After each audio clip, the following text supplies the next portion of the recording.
po siya sa edad na 3 taong gulang. Tapos inapi, inalila ng kanyang madrasta, tinaboy pa rin siya ng kanyang sariling ama. Kaya po napilitang mamuhay mag-isa. Mga kapatid, eto po siya ngayon, si Chanel Reyes. Hello, Chanel. Hello. Reyes. Talaga naman. Tinaboy ka pa ng sarili mong ama. Yeah. So, nakapaglayas ka. At that point, How old were you? when I was 10, 10 ka. Sinong kasama mong umalis? Ikaw lang? ako lang. Okay. Ako lang mag-isa.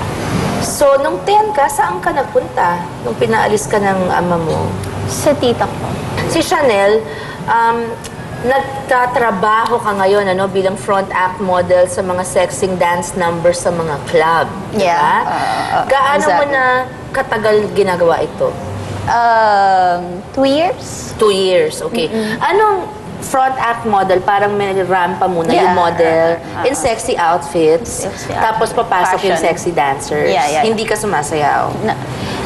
Minsan Minsan. pag nare-request nila, sumasayaw na rin ako. Ayan. So, nung pinasok mo itong trabaho mo as a front act model, how old were you? 17. 17.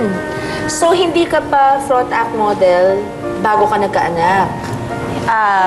Hindi pa. Ayun, okay. Yun lang ba ang only reason kung bakit pinasok mo ang trabaho to? Para sa anak ko, para maiahan ko yung life ng magulang na nagpalaki sa akin. Paano mo ngayon pinapaliwanag sa kanila yung kind ng trabaho mo? Yung work mo?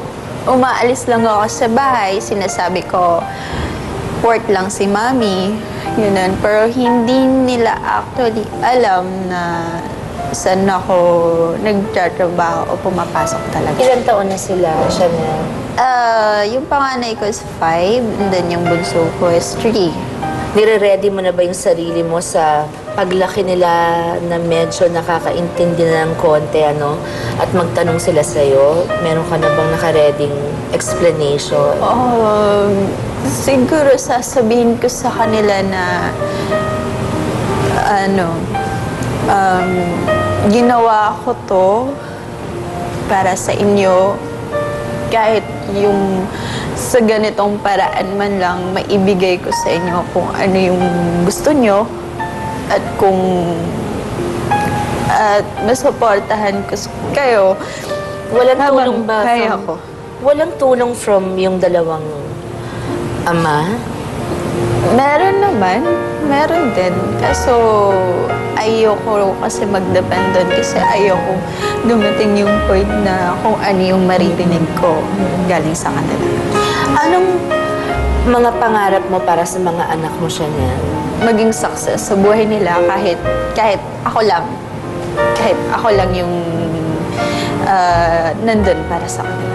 Salamat, Chanel, sa kwento mo for sharing with us your story. Thank you.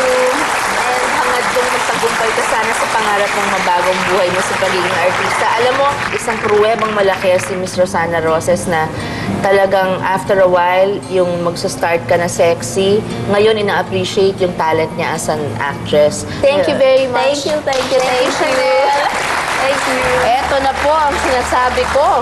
Kay Chanel, naging laman po siya ng iba't ibang dyaryo at news program sa TV dahil sa kanyang makulay, kontrobersyal, at buhay na punong-puno ng intriga nung araw.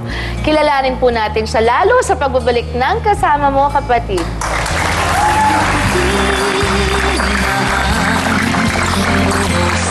I was sold for like 4,500. Mahal pa cellphone. Binenta ka?